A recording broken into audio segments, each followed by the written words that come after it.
Boa noite, pessoal. Informando aos seguidores. Legal. Vamos começar aqui mais um vídeo ao vivo. Se aqui vai alguém aparecer, será? Boa noite. Ei, boa noite. Tudo bem, pessoal? Boa noite. Domingão, como é que vão todos? Tudo bem? Então, não sei se vocês já estão todos sabendo. Hoje eu vou falar sobre alterações neurológicas na síndrome de Ehlers-Danlos. Muito embora a ideia é que a gente, ao falar desse tipo de alterações neurológicas, acabe passando por todas as outras doenças que apresentam alterações semelhantes, né? E aí a gente vai ver que é muito mais frequente do que se imagina. Deixa eu ver quem mais entrou aqui. Por enquanto. Opa! Tudo bem? Boa noite, boa noite. Como é que andam todos? Legal. Muito bem. Então, vamos aproveitar e falar sobre as alterações neurológicas do síndrome de Ehlers-Danlos. Já vou avisando, né, que nenhuma alteração neurológica nesta síndrome é exclusiva desta síndrome. Na verdade, são alterações que podem ocorrer em uma série de outras doenças, que não necessariamente, então, isso caracteriza especificamente, né, alterações típicas e que por conta dessa alteração você possa intuir o diagnóstico da síndrome de Ehlers-Danlos. Vamos lembrar o que é, né? A síndrome de Ehlers-Danlos é uma das doenças, e talvez uma das mais comuns, né, que causam hipermobilidade articular, que são aquelas pessoas que apresentam articulações bem, vamos dizer assim, bem alongadas, aquele alongamento exagerado, aquelas pessoas assim que conseguem, por exemplo, segurar um copo pelas costas da mão, né? Ou eventualmente até entrar dentro de uma mala com uma certa facilidade. Então essas são, tudo bem, Cris? E são coisas que, enfim, são insuspeitadas, porque muitas das pessoas acreditam que aquilo seja apenas algo peculiar a certas pessoas e que podem utilizar aquilo, né, vamos dizer assim, para numa festa posar de bacana. Olha, eu viro para trás completamente, eu viro o meu pescoço 360 graus. Só que isso não tem nenhuma vantagem, pelo contrário. Vocês vão ver como as síndromes de hipermobilidade, elas suscetibilizam as pessoas que possuem, né, a apresentarem uma série de alterações, até mesmo psiquiátricas, né? Com muita frequência a gente vai encontrar ansiedade, depressão, distúrbios de personalidade, transtornos, inclusive, vamos dizer assim, de transtornos alimentares. Com muita frequência são pacientes que podem apresentar transtornos alimentares, seja de hiperfagia, comerem demais, ou até o contrário, comerem de menos, e terem, vamos dizer assim, suscetibilização a alterações metabólicas pertinentes ao tipo de exagero para mais ou para menos, né? O fato é que a população dos pacientes com a doença de Ehlers-Danlos tem no seu bojo, né, uma quantidade muito superior à população típica desse tipo de alterações neuropsiquiátricas, psiquiátricas, ou hoje vamos falar das neurológicas mais especificamente, né? Então, as alterações que ocorrem do ponto de vista neurológico não são muito diferentes do que pode acontecer com qualquer pessoa, mesmo que não tenham esta síndrome, mas que vão procurar um neurologista por razões, vamos dizer assim, por razão destes sintomas, como por exemplo cefaleia, né? Então a presença de cefaleia, a presença de alterações cognitivas e diminuição de memória, né? Outra coisa que também faz as pessoas irem procurar um neurologista. Dores, especialmente dores crônicas recorrentes, que, vamos dizer assim, podem estar sediadas no mesmo lugar ou podem aparecer em lugares diferentes e mesmo percorrerem partes do corpo diferentes, como se ela estivesse fugindo do neurologista, né? A presença de polineuropatia ou alterações neuropáticas, das quais nós vamos falar um pouquinho também, e vamos falar também de uma coisa que é significativa para aqueles que possuem, mas nem sempre eles conseguem dar nome para isso. Vamos aqui chamar isso de névoa cerebral ou alteração cognitiva reversível. Isso acontece muito em quem tem enxaqueca, acontece muito em quem tem síndrome de Ehlers-Danlos também. Então, além dessa questão, existem aspectos comportamentais que muito mais frequentemente do que em outras populações são encontrados em pacientes com Ehlers-Danlos. E então, muitas vezes, o que diferencia, vamos dizer assim, o paciente que apresenta, o paciente com Ehlers-Danlos, que apresenta essas alterações que eu acabei de falar, por exemplo, né? Enxaqueca, cefaleia, algia craniofacial, dores de uma maneira geral, né?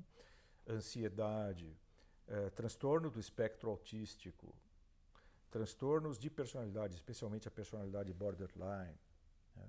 A grande diferença é que há uma dificuldade intrínseca no tratamento. Isso se sobressai.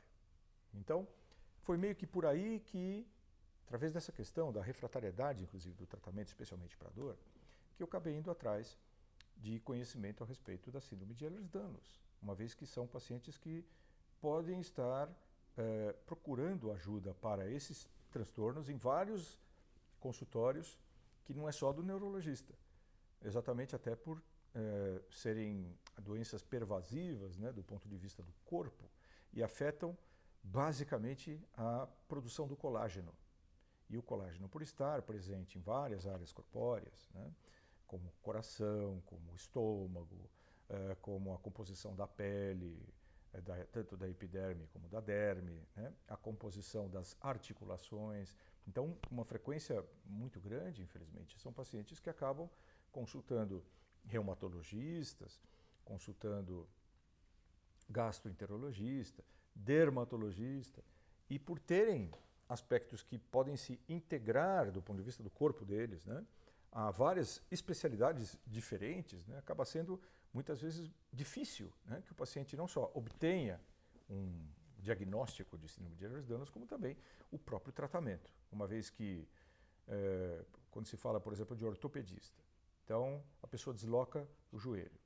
O ortopedista tem todo um plano, né, de ações composto de fisioterapia com reforço muscular, eventualmente até cirurgia, para tentar conter uma situação de entorse de joelho, por exemplo, né? Mas por conta das alterações intrínsecas na síndrome de Ehlers-Danlos, por mais que essa pessoa faça cirurgia, pode ocorrer novas subluxações e luxações, independentemente do tratamento.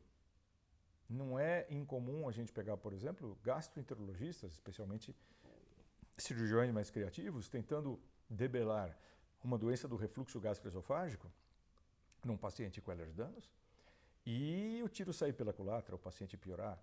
Faz a cirurgia, que é estimada como sendo a grande solução daquele problema, pela endoscopia, pela tomografia, pelos exames, enfim, né? O gastroenterologista olha e fala, olha, você vai fazer uma cirurgia videolaparoscópica, eu vou resolver o seu refluxo gastroesofágico, e se o paciente tem Ehlers-Danlos, pode não acontecer essa melhora.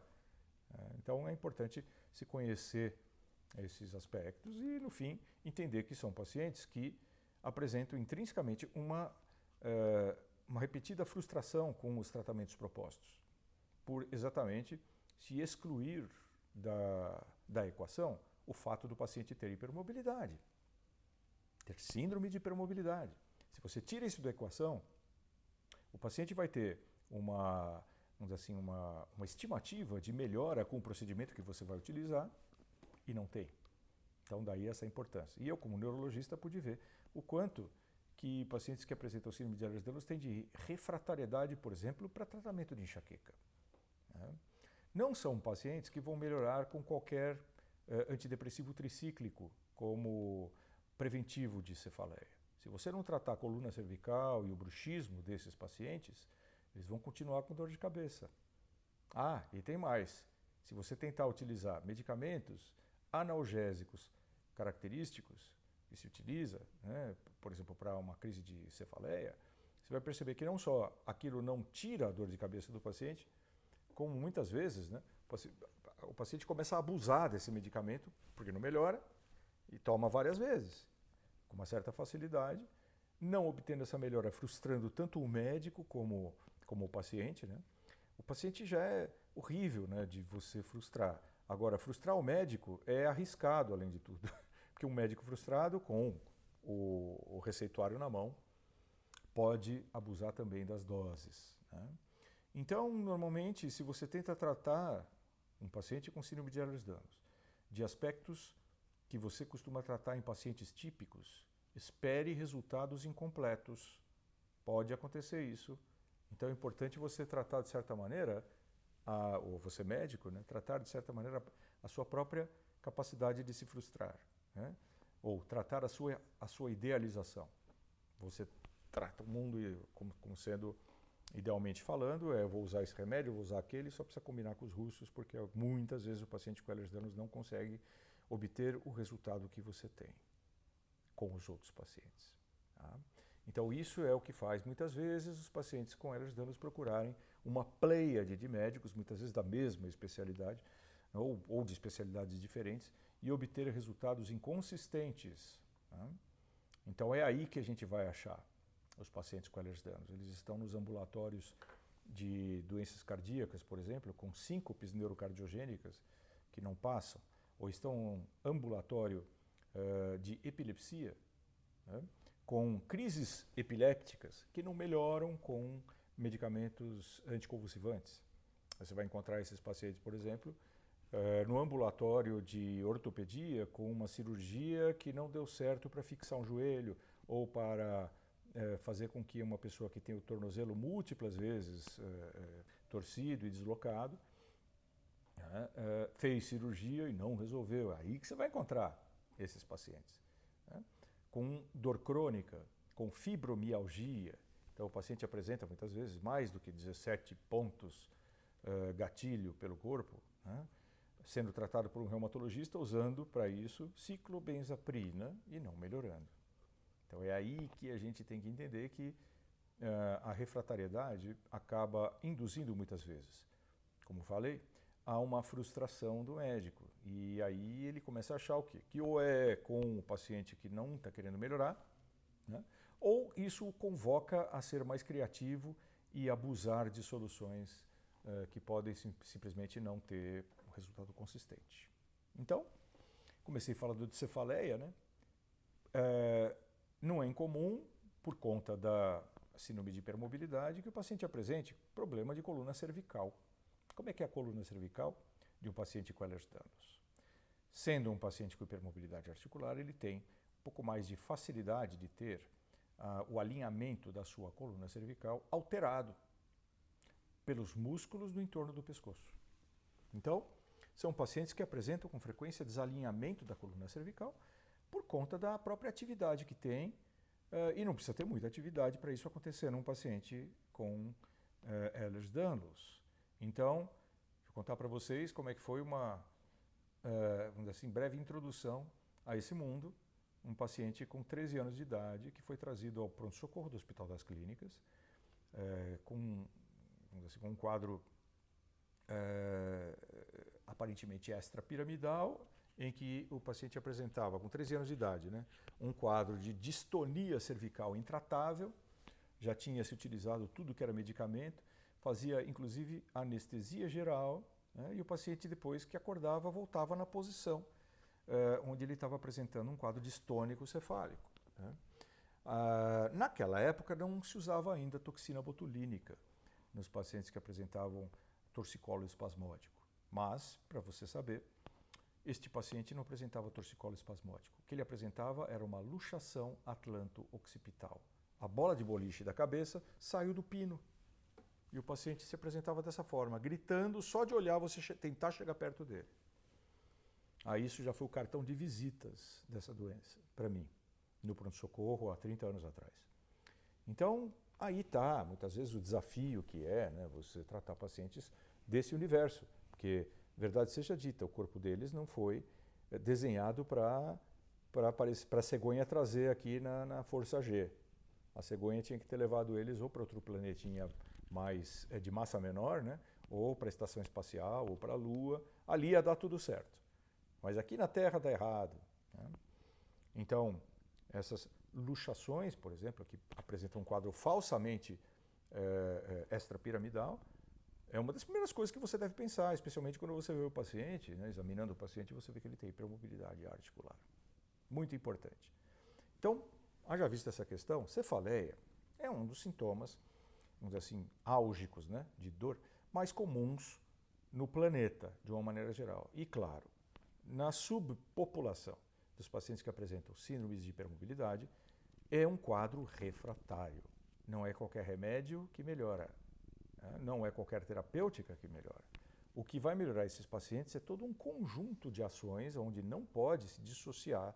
Além do tratamento farmacológico adequado, né, você tem que usar reabilitação fisioterápica e, no caso da coluna cervical, uma das coisas muito importantes que você não pode deixar de fazer é tratar o bruxismo que inevitavelmente esses pacientes apresentam.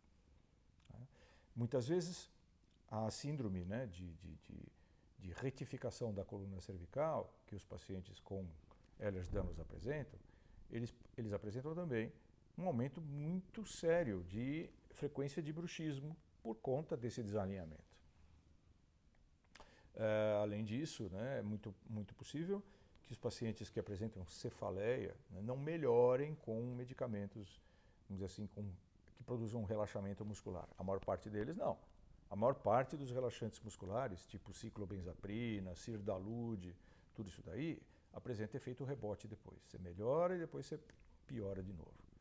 O que acaba melhorando esses pacientes é o uso do baclofeno, por exemplo, que não é um relaxante muscular, mas é um medicamento que tonifica o neurônio inibitório, né? E que, no caso, os neurônios inibitórios possuem a capacidade de, vamos dizer assim, diminuir o que o arco reflexo do neurônio faz, ou seja, diminuição do tensionamento muscular que o próprio organismo convoca para tentar defender uma raiz de nervo do seu movimento. Então ela te trava o movimento, para você não ferir a raiz neural, por exemplo, uma raiz que esteja sendo pinçada na coluna cervical. Então, muitas e muitas vezes, a origem da cefaleia num paciente com síndrome de hipermobilidade está na coluna cervical. Se você falhar em olhar a coluna cervical, você simplesmente não vai conseguir tratar direito esses pacientes. Sim, Mônica Eulalia, bruxismo e disfunção temporomandibular têm total relação um com o outro, né? A disfunção temporomandibular muitas vezes ela acaba resultando no bruxismo por conta do desalinhamento das estruturas relacionadas à propriocepção da ATM. Então, a própria dificuldade de, vamos dizer assim, ter a informação cerebral da topografia das articulações faz com que a mastigação seja um pouco caótica, aumentando a disfunção temporomandibular, aumentando o tensionamento de dente sobre dente. Muita frequência isso acontece. É bem chato, né? Mas, por outro lado, também são muitas vezes pacientes que apresentam, no contexto da síndrome de hipermobilidade, numa fase inicial, uma hiperexcursão dos côndilos da ATM, como todas as articulações o são. Então, o paciente que apresenta hipermobilidade articular, em geral, ele tem hiperexcursão de tudo que é articulação, né? Eu faço assim, eu travo aqui, mas o paciente com Ehlers-Danlos, ele passa o cotovelo, né, da linha dos braços, do braço e do antebraço. Então, este paciente que apresenta essa hiperexcursão vai apresentar hiperexcursão das ATMs também. Com o tempo, vai acontecer que você, lesando a cápsula articular, lesando os músculos envolvidos na, vamos dizer assim, limitação da ATM, você acaba tendo o contrário, você acaba tendo uma hipoexcursão depois que você já teve hiperexcursão. Mas essa hipoexcursão é com dor. Pode ser de um lado e não do outro, e muitas vezes isso é causa de cefaleia unilateral persistente, que não melhora com tudo que é remédio que você dá, né? Então, por isso, a importância de você pesquisar se o paciente com cefaleia tem síndrome de hipermobilidade, porque se tiver, você tem todo um planejamento para tentar tirar essa dor pela causa, porque por medicamento você vai ter dificuldade. Aliás, são pacientes que apresentam já refratariedade, por exemplo, ao uso de anestésico local. Então, a pessoa está com corte, você vai fazer uma sutura, aplica anestésico local e não pega. Pode acontecer, não pega, ou pega parcialmente, tem que repetir. Muito bem. Então, é gozado, né? A gente já vê assim, por exemplo, desde criança, a pessoa com cefaleia, a mãe leva a primeira coisa no oftalmologista, para ver se não é problema de vista. Eu estou para ver isso até hoje ser problema de vista. Mas, mesmo assim, a gente sabe que leva, não custa nada, ok, faz uma avaliação oftalmológica, mas não vai resolver o problema do paciente, não. Aliás, com muita frequência, você vê que pacientes com hipermobilidade apresentam alterações de refringência ocular, né? Miopia, astigmatismo. Nos pacientes com síndrome de Marfan, você vai ver também transtornos como fratura ou deslocamento de humor vítreo, né? E com isso vai-se ao oftalmologista, mas o oftalmologista vai falar, olha, isso aqui não é causa de cefaleia, vamos procurar outra causa. Vão ao pescoço, à coluna cervical. Lá você vai achar as alterações mais características, que trazem uma cefaleia persistente, pulsátil, pode ser uni ou bilateral, mas que com muita frequência pega esta região aqui. O paciente até desenha para você onde é que está doendo. Aqui, aqui na frente, né? Muitas vezes associado a essa região, que são os músculos da mastigação, com muita frequência, né? Então, cefaleia é uma das coisas que faz esses pacientes procurarem ajuda. A outra, que é um sintoma neurológico, muitas vezes é tontura. São pacientes que apresentam tontura ao levantar, especialmente se levanta rápido. Como vários pacientes que têm enxaqueca e pressão baixa, os pacientes com Ehlers-Danlos apresentam essa disfunção desde que nasceram e algumas vezes até tem que perguntar para eles, escuta, vocês têm tontura quando levanta? A resposta de um paciente com Ehlers-Danlos é, ué, mas não é todo mundo que tem tontura quando levanta? Não, não é. São pacientes, então, que apresentam sintomas sem nem saber que são sintomas. Então, por exemplo, palidez mucocutânea quando levanta rápido. Mesma coisa. Né? A pessoa levanta, fica pálido, suando. O que é isso? Não quer dizer que é Ehlers-Danlos, né? Mas os pacientes com Ehlers-Danlos têm isso, com muito mais frequência que a população típica. Outra alteração classicamente neurológica que se encontra com mais frequência nos pacientes com Ehlers-Danlos são alterações de sensibilidade em áreas específicas, acompanhada, muitas vezes, de dor nessas mesmas localidades e uma dor e aumento de sensibilidade nessas áreas, aonde a pessoa sente também o que a gente chama de parestesias. Parestesia quer dizer, não é dor, mas é uma coisa que acontece intermediada por nervo, como, por exemplo, sensação de queimação, sensação de pinicação, sensação de dormência. Sensações que podem acontecer em áreas diferentes do corpo. Tá? E essas alterações devem chamar a atenção da gente ante a possibilidade disso ser uma coisa chamada neuropatia de fibras finas. O que é isso? Neuropatia de fibras finas. Como o próprio nome diz, neuropatia quer dizer é um dano neurológico. Mas em que nervo? Nervos grandes, como por exemplo o ciático, que é um baita nervão? Não, não, fibras finas. O termo fibras finas se aplica a fibras que estão na pele, na derme. São fibras que não estão mielinizadas. A maior parte delas não está mielinizada, não é mielinizada, não é pela doença que ela não se mieliniza, mas é que são fibras tão fininhas, mais finas do que um cabelo, né? Mais finas que um fio de cabelo. São muito, muito fininhas que estão ali para trazer a sensibilidade de várias naturezas para o corpo humano, né? Então, essas fibras geralmente se ocupam de trazer a sensibilidade de tato, e esse tato pode ser o tato epicrítico ou protopático, desculpa os nomes, né? Mas é o tato fino, como por exemplo, diferenciar uma agulha sendo colocada na pele de uma mesma agulha sendo colocada na pele 1 centímetro ao lado, chamado tato epicrítico, e o tato protopático, que é assim, alguém apertou a mão contra as minhas costas, por exemplo, né? Tudo isso é trazido pela sensibilidade das fibras finas, não mielinizadas, fibras C, que a gente chama, né? Do tipo C, que não tem mielina, e que as fibras mielinizadas são, que a gente vai encontrar aí na derme, na verdade são bem mais raras em todo mundo, e geralmente se ocupam da propriocepção. Propriocepção é o tipo da sensibilidade que confere ao indivíduo a possibilidade de saber onde está seu corpo no espaço. Então, por exemplo, se eu fechar os olhos e alguém me perguntar se meu braço está esticado, eu vou dizer, não, eu estou com o braço dobrado, né? A própria sensibilidade do corpo me diz isso, a sensibilidade proprioceptiva. São receptores que estão nas articulações. E esses receptores têm várias das fibras mielinizadas. Tirando isso, praticamente é tudo desmielinizado, que são fibrinhas muito, muito fininhas e que precisam de sustentação do colágeno para que elas fiquem no lugar. Eis que o colágeno, estando comprometido, pode também comprometer esse leito onde as pequenas fibras estão. Essa talvez seja a principal razão pela qual você tem a neuropatia de fibras finas. O fato é que, por resultado dessa neuropatia de fibras finas, a pessoa sua de maneira inapropriada em alguns locais e não em outros. Essa pessoa apresenta parestesias, formigamentos, queimações, que não deveria apresentar em áreas do organismo. Isto pode, e acontece, né? Pode acontecer e acontece, em outras formas de neuropatia, de fibras que não são finas, como, por exemplo, a neuropatia do fibular, neuropatia, enfim, essa que é relativamente comum, que acontece em pacientes com trauma ou pacientes com hipotiroidismo, né?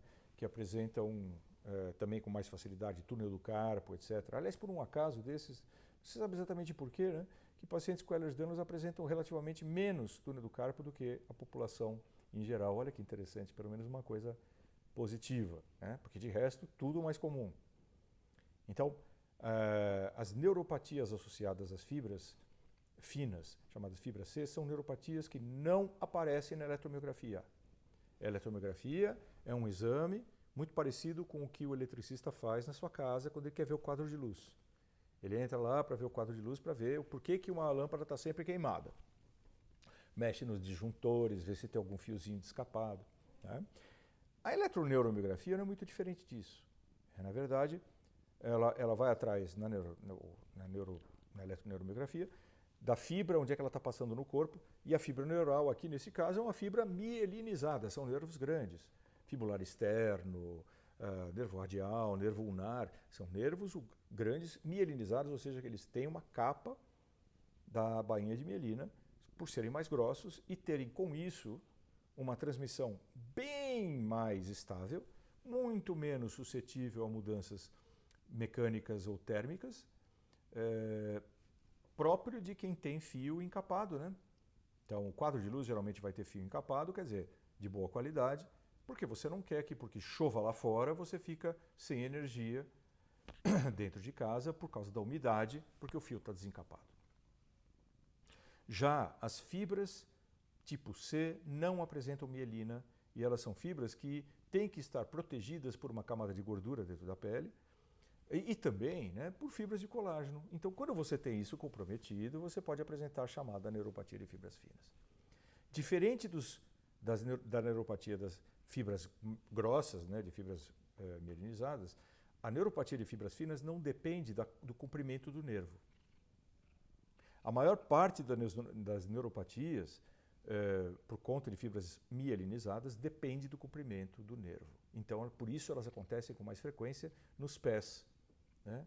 Ou no caso das mãos, desde que os pés já estejam comprometidos até quase o nível do joelho, vai começar a aparecer nas mãos também. Isso nós estamos falando da polineuropatia de fibras grossas, como acontece no diabetes, né? Como acontece nos pacientes tomadores de doses altas de estatinas, né? Ou nos pacientes submetidos à presença de mercúrio na água, ou pacientes que trabalham, pessoas que trabalham em fábrica de baterias, não bateria de tocar, mas bateria de automóvel, por exemplo, né? O saturnismo ou a intoxicação por chumbo muitas vezes vai provocar alterações em fibras mielinizadas. Os pacientes apresentam polineuropatia desse tipo que eu falei. Vai pegando pés, depois vai para as canelas, aí quando chega no nível dos joelhos começa a pegar os nervos das mãos. Lembra da outra live que eu falei? Né? Que é por causa do comprimento dos nervos dos pés, que é maior, em segundo lugar vem o das mãos. Então, nas fibras finas isso não acontece. As fibras finas tendem a ser o mesmo tipo de comprometimento se ele estiver longe ou se ele estiver mais perto do corpo. Se ele for distal, mais próximo do pé, ou se for mais proximal, próximo da coxa, por exemplo. O tipo de envolvimento é o mesmo. E geralmente é uma área, e essa área dói, ela queima. Né? Um tipo de neuropatia de fibras finas, que é chamada, são pacientes que apresentam dor na lateral da coxa, por conta de uma coisa chamada meralgia parestésica. A meralgia parestésica causa, muitas vezes, a parestesia, né? Que é uma sensação de dormência na lateral da coxa e que depois, posteriormente, vai dar a sensação de queimação, pinicação, né? Ou seja, o nervo está danificado e está trazendo uma sensação intolerável que, se você tomar Novalgina não melhora, você tem que tomar medicamentos para neuropatia para ver se melhora. E o diagnóstico é muito difícil, porque muitas vezes o diagnóstico precisa se compor de alguma coisa que comprove a natureza neural do achado. E pelo fato da eletroneuromiografia não dar alterada, a maior parte das vezes ela não dá alterada, você perde o neurologista aí. O cara fala, você não tem nada. Não, tem sim, só não está sendo pego pelo seu exame. Isso é diferente.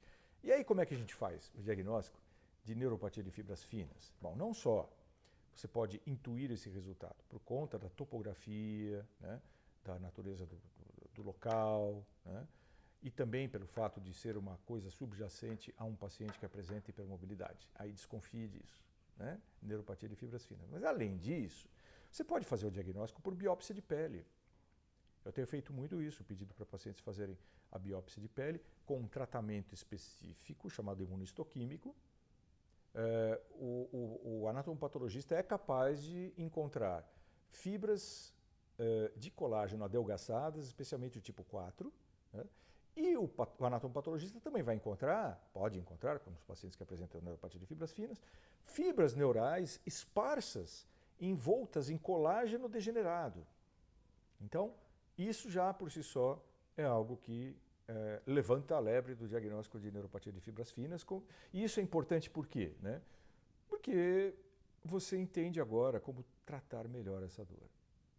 Porque a primeira e péssima coisa que alguém pode fazer por alguém que tem neuropatia de fibras finas é não acreditar que esse paciente apresenta dor por causa das características da dor. Por causa do fato de eletroneuromiografia ser normal. Né? E por causa do fato disso vir acompanhado de várias outras queixas que o paciente invariavelmente apresenta, como tontura, queda de pressão, irritabilidade, né? Transtorno alimentar e um monte de outras coisas que o paciente no espectro de hipermobilidade apresenta. Aí é aquela história, psiquiatra vai ter muita dificuldade de acreditar. Ele vai começar a achar que se trata, na verdade, de algum tipo de alteração, vamos dizer assim, para o paciente conseguir apoio de outras formas, tentar valorizar a sua fragilidade. Eu não encontro isso nos pacientes com Ehlers-Danlos. Eu encontro o contrário. Pessoas muito, muito fortes que, apesar dos médicos e apesar das dificuldades diagnósticas, mantêm-se e persistem de alguma maneira tentando melhorar as próprias dores. Aí, quando eu faço o diagnóstico, parece que é uma libertação, que a pessoa percebe que, enfim, tem mesmo algo e que aquilo foi negligenciado ou não compreendido por colegas, seja da minha especialidade ou de outras especialidades. Então, daí a importância de eu estar falando da neuropatia das fibras finas. Isso existe, não é invenção. Tá? Neuropatia de fibras finas não é aquele negócio que é moda, não é não. Existe.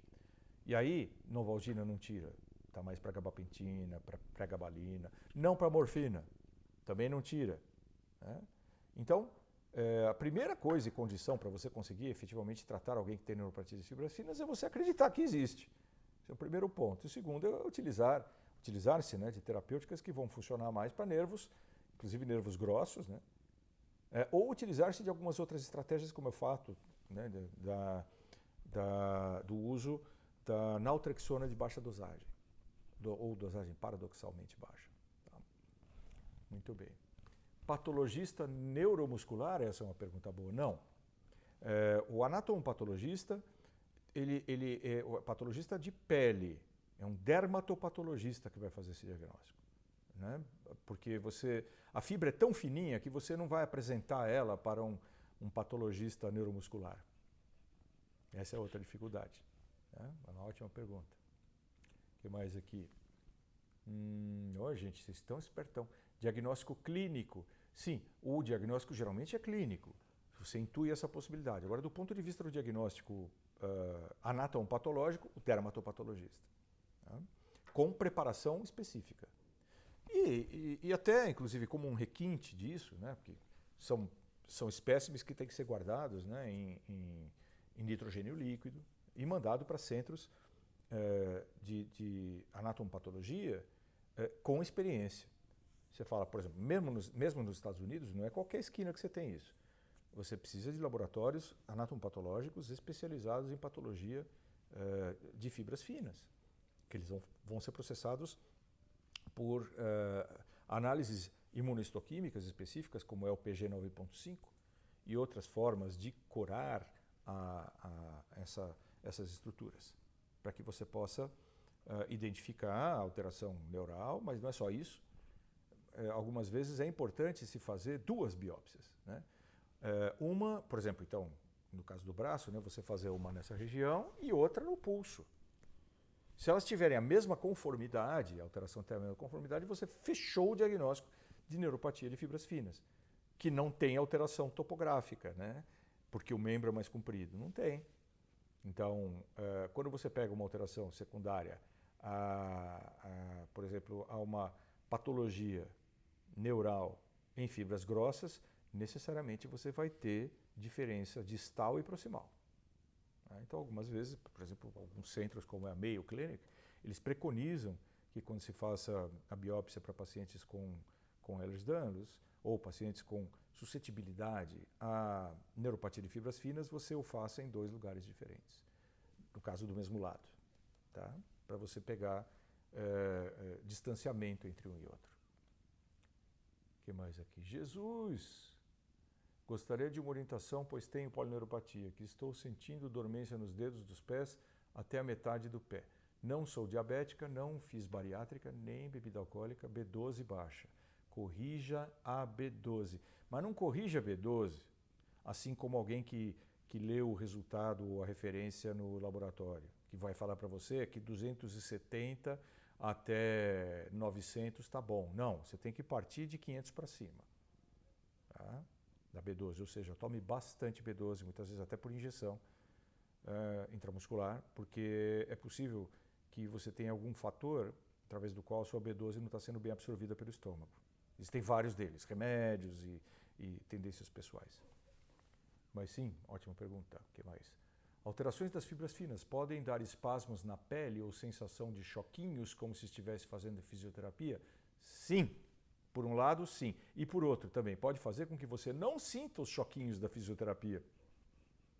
O fisioterapeuta aumenta os choquinhos e o paciente com Ehlers-Danlos não sentiu nada.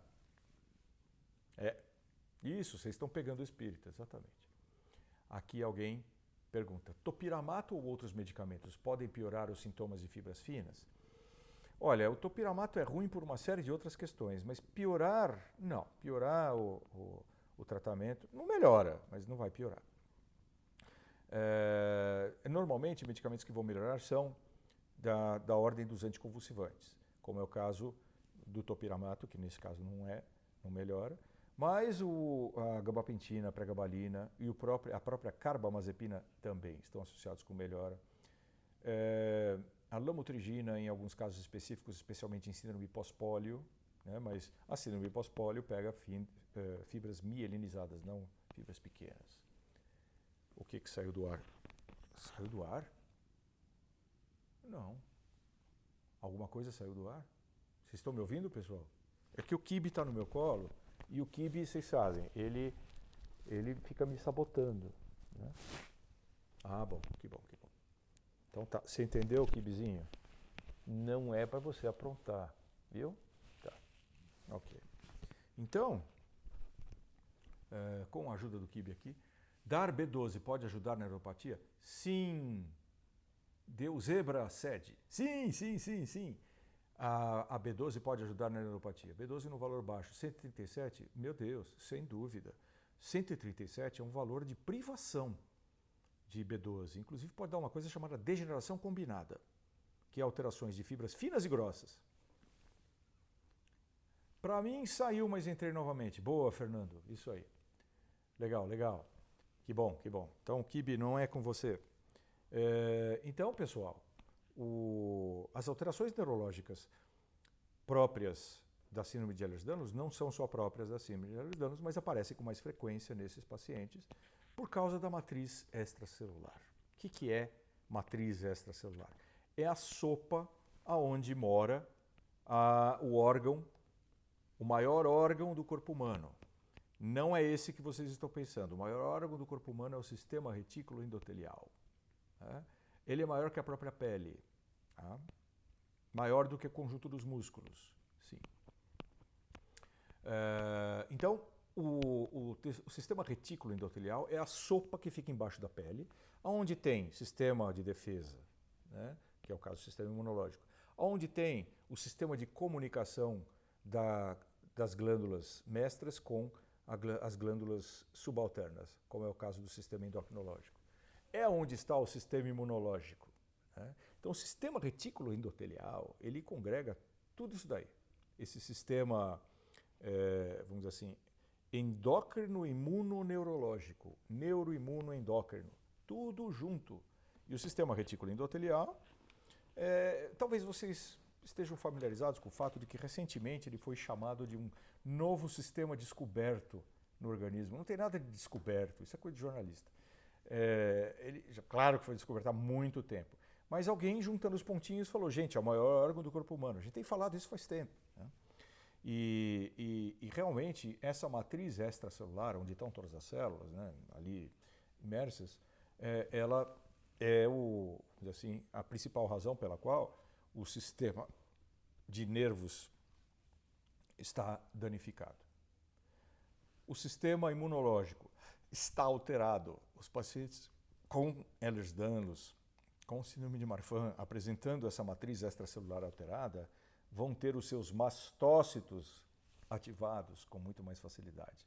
Né? Porque a matriz extracelular é diferente, com uma condutância muito maior. Condutância é a capacidade de correr estímulos elétricos. Né? Muito maior, mas não de forma eficiente. Então, está aí nessa sopa, né, uma das razões pelas quais esses pacientes sofrem tanto, sofrem demais. E algumas vezes sem pista, né? Porque aqui mesmo no Brasil, acho que dá para contar assim, nos 3 dedos aqui dessa mão, né, quantos laboratórios de alterações micrográficas existem no Brasil. Então, a micrografia, né, que é um teste de sudorese e de arrepio e de presença vamos dizer assim, de vasodilatação, isso se faz num exame chamado micrografia ou QS-ART. É um exame muito mais frequente nos Estados Unidos, mas tem muito pouca gente que faz. E não é coberto pelo convênio, para você ver se uma parte do corpo não sua, por exemplo. Né? E se uma parte do corpo ou algumas partes do corpo apresentam alterações de fibras finas. Então, portanto, o diagnóstico é predominantemente por biópsia mesmo. Tá bom? E que outras alterações, já que eu falei bastante da neuropatia, né? Que outras alterações neurológicas são pertinentes com frequência na síndrome de Ehlers-Danlos? Eu falei das dores, né? Principalmente eu falei da cefaleia, da neuropatia de fibras finas. Outra coisa muito importante é a hiperestesia. São pacientes que apresentam um nível de sensibilidade em todos os níveis muito alterada, muito aumentada. Então, por exemplo, a fotofobia. A fotofobia é tamanha a sensibilidade visual que os pacientes apresentam. Qualquer luz pode incomodar. Qualquer som pode incomodar. A gente chama isso de fonofobia. Né? Principalmente palavras, né? A gente falando em volta, nossa, o paciente sofre com isso. E ouve de longe, viu? Ouve de longe. Agora, por outro lado, também, por serem pacientes com Ehlers-Danlos, podem ter dificuldade auditiva, ao mesmo tempo que tem isso daí, né? Pode ter dificuldade auditiva por conta de zumbido, e zumbido por causa do bruxismo, afetando a ATM. Tá? E mais? Osmofobia. Osmofobia é a capacidade do olfato ser tão desenvolvida que a pessoa cheira a 50 metros alguém com Paco Rabanne e vai vomitar no banheiro. Tá? E gente chama isso de frescura. Isso não é frescura, isso é osmofobia. Intolerância ao calor, intolerância ao frio. Né? São pacientes que apresentam muita sensibilidade por alteração térmica, por alteração dolorosa, por alteração de tato epicrítico e protopático. Tá?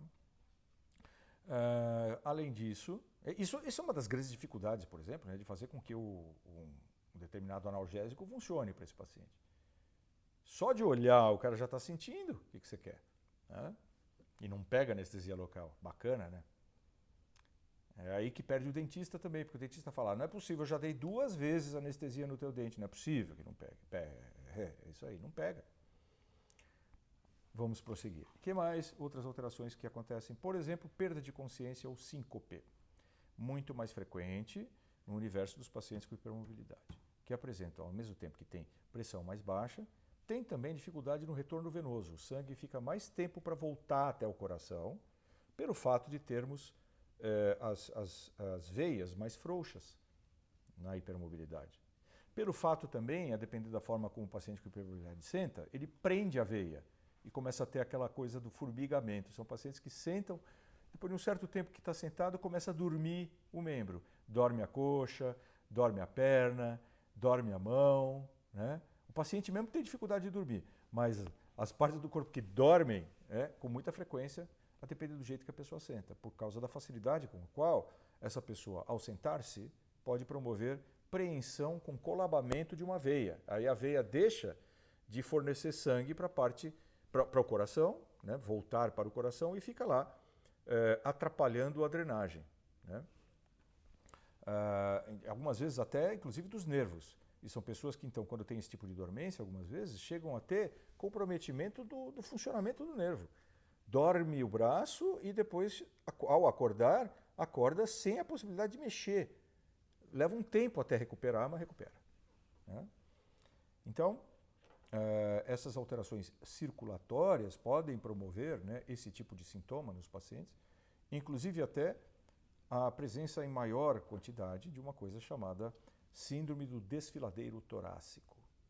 Ou seja, são pessoas que, por causa de síndrome de hipermobilidade, apresentam aqui na linha do escaleno, podem apresentar uma situação onde as estruturas que passam dentro do escaleno estão sendo pressionadas e acabam ficando doentes. São 3 as estruturas: uma veia, uma artéria e um plexo, o plexo braquial, né? Então a presença da síndrome de desfiladeiro torácico, porque tem uma costela a mais ou porque, por exemplo, tem uma alteração de postura, que faz com que essas estruturas estejam pressionadas. Aí essas pessoas com frequência têm mão dormente, mão roxa, né, mão gelada, a depender da posição em que ficam. Tá? Que outras alterações? Vamos lá, deixa eu me lembrar aqui. Desautonomia, de uma maneira geral, ela vai propiciar todos aqueles sintomas, né, que a gente já conhece, como tontura ao levantar, aceleração do batimento cardíaco, síncopes, desmaios, são muito mais frequentes nesse paciente, mas a gente não pode chamar isso de alterações neurológicas intrínsecas em si, né? Elas são secundárias, não são causadas por alteração neurológica basicamente. Tá? Agora tem uma que eu já falei algumas vezes e que não custa lembrar, né? A síncope neurocardiogênica, ou seja, a síncope que faz o paciente perder a consciência, por exemplo. Se ela não for corrigida, este paciente pode ter uma convulsão muito parecida com a epilética. Só que neste caso a convulsão estaria fazendo com que o sangue voltasse para a cabeça e o paciente acorde. Quando que isso acontece? Pacientes que tiveram diminuição crítica da pressão arterial e ao desmaiarem não caíram com a cabeça no mesmo nível do coração, mas a cabeça acima do nível do coração. Como, por exemplo, num assento de classe econômica, num avião, ou num assento de um ônibus, onde a pessoa com muito calor desmaiou, mas não corrigiu a posição e o corpo começa a sacudir. As pessoas que veem vão ter certeza que isso é uma crise epilética. Só que você trata essa tal crise epilética, o paciente nunca melhora, enquanto você não tratar a desautonomia. Isso é muito mais frequente nas síndromes de Ehlers-Danlos, síndrome de Marfan e outras síndromes de hipermobilidade, do que na população geral. Tá bom? E outras alterações, deixa eu ver se me escapa algo aqui. Dr. Roberto, o tilt test é bem efetivo para o diagnóstico de POTS? Poderia falar um pouquinho sobre o tilt test? Ok, vamos falar sobre o tilt test. Sim, então, em primeiro lugar, o que é POTS? Né? Para os não-judeus, né, POTS em inglês quer dizer Postural Orthostatic Tachycardic Syndrome, ou Síndrome Postural Ortostática Taquicardizante. São pacientes que, quando ficam na posição ortostática ou de pé, né, apresentam taquicardia. Por quê? Porque estão de pé. Não é taquicardia porque está com medo, não é porque está ansioso, não é porque tomou café. Nada disso. É porque ficou de pé. Isso acontece basicamente com pacientes que apresentam hipermobilidade e uma maior dificuldade do sangue voltar, o retorno venoso ser feito pelas panturrilhas e músculos que auxiliam como um coração periférico. Então, esses pacientes que apresentam esse quadro todo, né, estando de pé, com mão gelada, sudoreses, quentes, fria, náusea, o médico que desconfiar que isso possa ser uma desautonomia vai pedir um exame chamado Tilt Table Test, ou teste da mesa de inclinação. Tilt ou tilt não quer dizer deu branco. Né? Isso é uma história do tempo do fliperama. Para quem não sabe o que é fliperama, porque é muito jovem, né? Nós antigos sabemos. Fliperama é aquele joguinho que a gente fica fazendo bli, bli, bli, bli, bli, bli, bli, né? O pinball, né? O pinball. As máquinas de pinball, né? Elas eram equipadas com um sensor de nível, de tal maneira que se você tentasse fazer com que a bolinha não saísse do jogo inclinando a máquina, não deixando a bolinha sair, cortava energia e você perdia a partida. E aí aparecia na telinha Tilt, T-I-L-T. Quer dizer que você está roubando, né? Não quer dizer que deu branco. Tá? Então, o tilt test é o teste da mesa de inclinação, porque tilt em inglês quer dizer inclinação. O paciente se deita por 10 minutos numa maca inclinável. E nessa maca tem eletrocardiograma, medidor de pulso e pressão, né? E o paciente fica ali com uma cinta prendendo a barriga. Depois de 10 minutos, que estava em repouso, o cardiologista ele ergue a cabeça, ele inclina a maca com a cabeça para cima e trava na posição de 70 graus. Esse é o protocolo mais aceito internacional. Tem alguns lugares que fazem com 80 graus, eu já não recomendo. Eu acho que assim, existe um protocolo internacional. Todos devem se comparar com esse protocolo internacional para dar mais certo. Se você fizer o seu protocolo, você pode até acertar um outro caso, mas não vai poder comparar com os outros. Então, o tilt test testa o paciente inclinado, com a cabeça para cima. E por que isso? Né? Ele fica com a cabeça para cima a não 90 graus, não sob apoio dos pés e panturrilhas. E sim, tira esse apoio, você fica com a cabeça na parte mais alta do corpo, né? E todo o sangue vai estar concentrado praticamente nos pés. Aí, claro, vai demorar para esse sangue voltar até a cabeça. Com isso, o coração está batendo mais vazio e indicando para o baroreceptor, aqui, né, da carótida, que está vindo pouco sangue. E aí, nessa hora, o cérebro manda produzir adrenalina, manda despejar adrenalina no organismo e também tem uma conversa muito séria com os neurônios simpáticos, acelerando o batimento cardíaco para tentar compensar esse processo. Como eu falei, durante o exame, você está monitorando o batimento cardíaco, está monitorando a pressão arterial. Né? Então, com isso, você consegue saber exatamente como tratar um paciente com desautonomia. Dr. Roberto, minha vitamina B12 usado citoneurin injetável mensal não chega superior a 600. Será que repondo a polineuropatia não vai progredir? Assustada sem saber a causa? Não. Olha, tem que repor B12. B12 é bom e todo mundo gosta. Tá? Então, seja lá por que razão está acontecendo da B12 não subir, tem que ser reposta sim. E se for necessário que se faça uso parenteral, né, com aplicação intramuscular.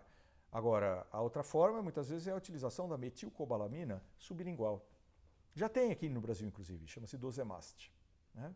Só que é só 1000 microgramas. Aí você tem que tomar várias delas por dia. 5, pelo menos. 5, 2 vezes ao dia. Então, 10 por dia, você começa a repor um pouquinho mais. É uma questão de ser insistente. Muito bem. O que mais aqui, gente? Então, em termos ainda de alterações neurológicas na síndrome de Ehlers-Danlos, é um pouco mais frequente a presença de tremores, na medida em que são pacientes, justamente como eu estava acabando de falar, inundados de adrenalina. Então, a adrenalina, que é muito presente nos pacientes com hipermobilidade, pelas razões que a gente já explicou, a pressão é baixa, é o cérebro que está reclamando. Então, tem sempre um pouquinho de adrenalina a mais, condicionando um pouco mais de tremor, com características essenciais. Né? Então, não é um tremor patológico, né? Mas pode enganar a trouxa. Tá? Então, muitas vezes, né, você vai encontrar essas alterações nos pacientes com hipermobilidade e, como falei, tem que associar, tem que fazer o teste da mobilidade articular para ver se o paciente apresenta essa possibilidade, porque aí você abre todo um leque de explicações para coisas que antes na vida desse paciente não tinha explicação. Por isso até o paciente tinha dificuldade de compartilhar, que a dor dele não tinha melhorado, que agora passou para o outro lado, a dor agora passou para o outro lado. Com que cara fica o paciente? Tadinho. Né? Então essas são questões, muitas vezes, né, que fazem com que eles procurem neurologistas. E é aí que a gente tem a chance de ajudar no diagnóstico. Caso contrário, fica no universo da psiquiatria, como se fosse algum tipo de conspiratoriedade. Muito ruim. Né? Que mais? Vamos ver se eu consigo lembrar de outra alteração neurológica. Falei até do desfiladeiro torácico. Sim, falei também da neurapraxia, que é a compressão do nervo por uma posição ruim que o paciente ficou. Ele acorda com o membro dormente e algumas vezes até algumas horas ou mesmo dias para recuperar. Topiramato, outro, já falei isso aí. Não, isso eu já ri. Dr. B12. Dr. Roberto, minha vitamina B12 também já foi. Que bonitinha. Esses tremores chegam a dar vergonha, dá sim, dá vergonha, tadinho, eu sei, eu percebo, vocês ficam achando... Aí que tá, né? Dá a chance para alguém achar que o teu problema é ansiedade. Você até pode ser uma pessoa ansiosa, mas dizer que ansiolítico vai te melhorar é outra história. Daí a dizer que psicoterapia sozinho vai te melhorar é outra história. Então, para que o paciente tenha chance, tem que se fazer o diagnóstico. Essa é a grande mensagem por trás disso tudo. Que mais aqui? Passando de 1000, eu estou bem na B12. Tá, Mônica Eulália, tá sim, isso aí. Que mais? Muito bem. Ok, acho que podemos resumir por aqui, né, o que nós falamos. E se vocês continuarem a ter interesse em algum desses temas aqui, por favor, mande mensagem para nós que a gente está tentando fazer uma lista aí para seguir de lives. Mais uma vez agradecendo a presença de vocês aqui, eu e o Kibe, que agora já não está mais aqui. O Kibe já disse tchau. Grande beijo para vocês, bom resto de fim de semana, boa semana para todos. Respirem fundo que tem mais. É isso aí. Beijos, beijos, abraços a todos e muito obrigado pela presença de vocês. Tchau, tchau.